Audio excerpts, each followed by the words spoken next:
அனைவருக்கும் வணக்கம் ஃப்ரெண்ட்ஸ். இன்றைக்கி நம்ம முருங்கைக்கீரையில் ஒரு கூட்டு சத்தான ஆரோக்கியமான உடலுக்கு நன்மைகள் பல கொடுக்கக்கூடிய முருங்கைக்கீரை கூட்டை தான் இன்றைக்கி நம்ம இப்போ செய்ய போகிறோம். வாங்க நம்ம எல்லாருமே சேர்ந்து செய்யலாம்.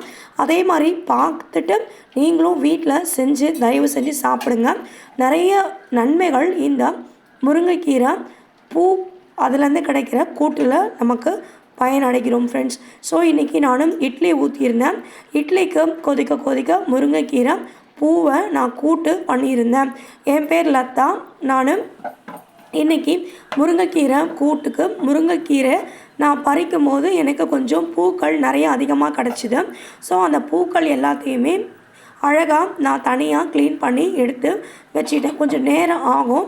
கொஞ்சம் நேரம் ஆனால் கூட நீங்கள் பொறுமையாக செய்யுங்க. ஏன்னா இவ்வளோ பூவும் எங்கள் மாமியார் தான் எனக்கு ஹெல்ப் பண்ணாங்க. ஏன்னா என்னால் ரொம்ப எனக்கு முடியல சுத்தமாக. ஏன்னா சிவராத்திரி, அமாவாசை, வீட்டில் வேலை, அதுக்கு அடுத்து மயான கொள்ளம், இது எல்லாமே நம்ம நின்றுட்டே தான் இருக்கணும். இது இல்லாமல் நம்ம போகிற வர தூரங்கள் வேறு அதிகமாக இருக்குது. வீட்டையும் மேனேஜ் பண்ணணும். நம்ம கோயிலுக்கு போயிட்டு வீடியோ எடுக்கணும். அந்த வீடியோக்கள்லாம் எடுத்து நைட்டெல்லாம் கண்ணு முடிச்சு அந்த வீடியோவும் நம்ம அப்லோட் பண்ணணும். அப்படின்ற போது எனக்கு வேலை அதிகமாகவே இருந்துச்சு. இன்னும் கேட்டால் எனக்கு ஜுரமே வந்துருச்சு. அந்த அளவுக்கு எனக்கு முடியல.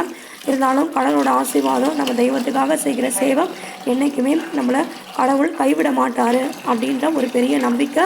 மேலும் என்னென்னா, நம்ம கோயிலுக்கு போயிட்டு எடுத்து போடுறத யாராவது ஒருத்தர் பார்த்தாங்கன்னா கூட உண்மையாலுமே அவங்க மனசு ரொம்ப சந்தோஷப்படும் அப்படின்றது தான். இந்த முருங்கைக்கீரை பூவை எங்கள் மாமியார் எனக்கு அழகாக உட்காந்து பொறுமையாக 2 மணி நேரத்துக்கு மேலே ஆச்சு. அவங்க அழகாக எனக்கு பண்ணி எடுத்து கொடுத்துட்டாங்க. அந்த முருங்கைக்கீரையை பூவில் நான் என்ன பண்ணேன், நல்லா அலசிட்டேன். நான் ஒரு தடவை அலசினதை தான் நான் காமிக்கிறேன். நீங்கள் குறைஞ்சது ஒரு 3 தடவையாவது அலசி இந்த தண்ணியெல்லாம் தனியாக ஊற்றி வச்சுக்கோங்க. அந்த தண்ணி, காய் அலசின தண்ணி, அரிசி கழுவின தண்ணியெல்லாம் எடுத்துகிட்டு போயிட்டு செடிக்கு நீங்கள் ஊற்றிடுங்க. செடிக்கு நல்ல ஒரு உரமாக நல்ல ஆரோக்கியம் கிடைக்கும் இந்த வெயில் காலத்தில். இப்போது நாம் சிறுபருப்பு தான் நான் எடுத்திருக்கேன். சில பேர் தோரம்பருப்பு போட்டு கூட கூட்டு பண்ணுவாங்க. ஆனால் எங்கள் வீட்டில் நான் சிறுபருப்பு தான் போடுவேன். சிறுபருப்பை குறைஞ்சது ஒரு 3 தடவை நல்லா கழுவி அதை நீங்கள் வேறு பாத்திரத்தில், நீங்கள் குக்கரில் கூட பண்ணலாம். குக்கரில் போட்டால் அதிகமாக வெந்துடுது. அந்த டேஸ்ட் எங்களுக்கு பிடிக்க மாட்டேங்குது வீட்டில் யாருக்குமே. அதனால் நான் என்ன பண்ணேன்னா, தனியாக ஒரு கனமான ஒரு பாத்திரத்தில் சிறுபருப்பை நல்லா கழுவிட்டு அதுக்கு பிறகு நல்ல தண்ணி விட்டு கொஞ்சோண்டு மஞ்சள் தூளும் சிட்டிகை அதாவது நல்லெண்ணெய் விட்டு நல்லா தண்ணியை ஊற்றி நல்லெண்ணெய் கேஸில் வேக வச்சுட்டேன் இந்த பாத்திரத்தில். இப்போ நான் அதுக்கு தேவையான அது வேகிற நேரத்தில் நம்ம தக்காளி, வெங்காயம், பூண்டு இது எல்லாமே நம்ம உரித்து வச்சுக்கலாம். பக்கத்தில் நான் இட்லியும் ஊற்றி வச்சுட்டேன். இந்த முருங்கைக்கீரையில் நிறைய ஆன்டி ஆக்சிடென்ட்ஸ் இருக்குது. நோய் எதிர்ப்பு சக்தி கிடைக்குது. நமக்கு சளி பிடிக்கவே பிடிக்காது. கோல்டாக வாய்ப்பே கிடையாது. முதுமையினுடைய விளைவுகள் எந்த ஒரு நோய்கள் வந்தாலுமே அது எல்லாத்தையுமே நமக்கு ஆரோக்கியம் கொடுக்கக்கூடிய மிக சிறப்பான ஒரு முருங்கைக்கீரை பூவை தான் இன்றைக்கி நம்ம கூட்டு பண்ணிகிட்ருக்கோம். வயிற்று வலிகள் இருந்துச்சுன்னா அந்த வயிற்று வலிகள் எல்லாமே குணமாகுது. அதே மாதிரி வயிற்றில் புண்கள் இருக்குது, அந்த மாதிரி இருந்தாலும் கூட இந்த முருங்கைக்கீரை கூட்டில் நம்ம பூவில் செஞ்சு சாப்பிடும்பொழுது நமக்கு நிறைய நன்மைகள் கிடைக்குது. கண்களுக்கு குளிர்ச்சி அளிக்கிறது. கீரைகள் அதிலிருந்து கிடைக்கிற பொருட்கள் அப்படின்னாலே நமக்கு நிறைய சத்துக்கள், கண்ணுக்கு நல்ல ஒரு ஆரோக்கியத்தை கொடுக்குது. இந்த முருங்கைக்கீரை பூவை நம்ம நல்லா காய வச்சு பொடி பண்ணி அதை நம்ம தேனில் கலந்து நம்ம சாப்பிட்லாம். அதே மாதிரி பாலை நல்லா கொதிக்க வச்சு அந்த பாலில் இந்த முருங்கைக்கீரையில் கிடைக்கிற இந்த பூக்களை நாம் நல்லா அலசிட்டு பாலில் போட்டு வேக வச்சும் நம்ம குடிக்கலாம். அதுவும் நம்ம உடலுக்கு நல்ல ஆரோக்கியத்தை கொடுக்குது.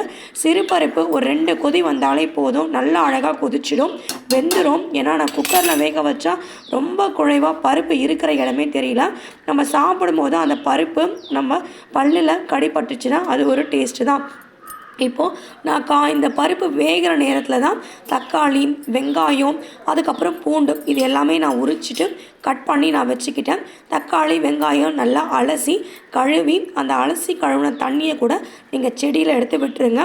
இந்த முருங்கைப்பூ நம்ம அலசின தண்ணியோடு சேர்த்து தேவையான அளவு அதாவது நீங்கள் பச்சை மிளகாய் வேணும்னா போட்டுக்கலாம்.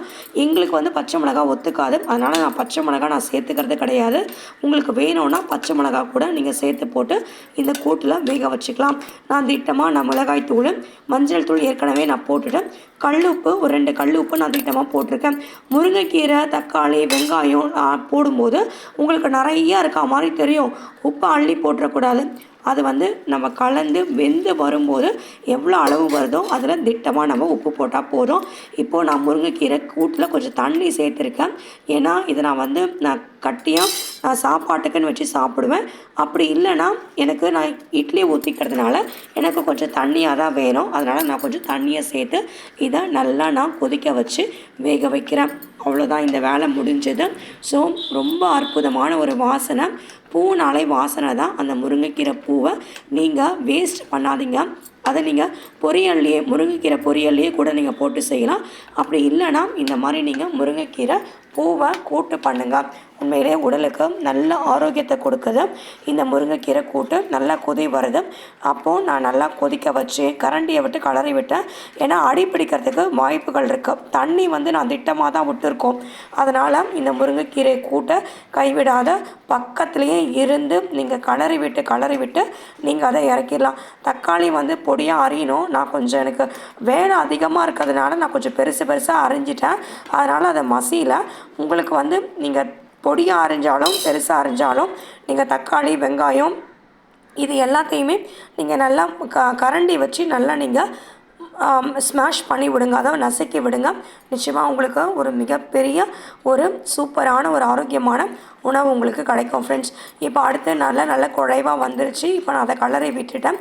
பக்கத்துலேயே நான் என்ன பண்ணேன்னா ஒரு கரண்டி, சின்ன கரண்டி, தாளிக்கிறதுக்காக கரண்டி இருக்குது.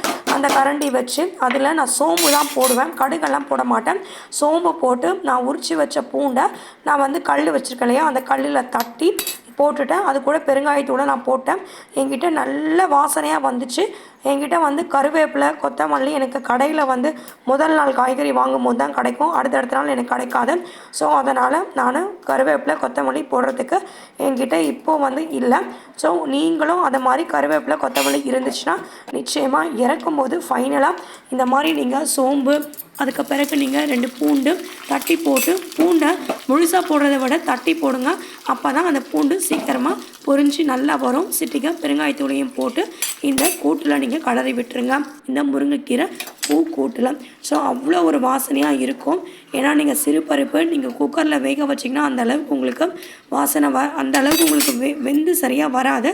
அதனால் நீங்கள் இந்த முருங்கைக்கீரையை கூட்டு பூவை நீங்கள் தனியாக ஒரு பாத்திரத்தில் நீங்கள் வேக வச்சு அதுக்கு பிறகு நீங்கள் இந்த தாளிப்போடு சேர்த்து நீங்கள் எடுத்து கொட்டி நீங்கள் சாப்பிடுங்க. நிச்சயமாக உங்கள் குடும்பத்துக்கு நீங்கள் ஒரு ஆரோக்கியமான உணவை சமைக்கிறீங்க. குழந்தைங்களுக்கு எடுத்து சொல்லுங்கள், இந்த முருங்கைப்பூ கூட்டு சாப்பிட்டா உடலுக்கு ரொம்ப ரொம்ப நல்லதுன்னு குழந்தைங்கள நீங்கள் சாப்பிட வைங்க. நீங்களும் சாப்பிடுங்க, ஆரோக்கியமாக இருங்க. மீண்டும் புது ரெசிபியோடு சந்திக்கலாம். டாட்டா, bye bye, take care friends.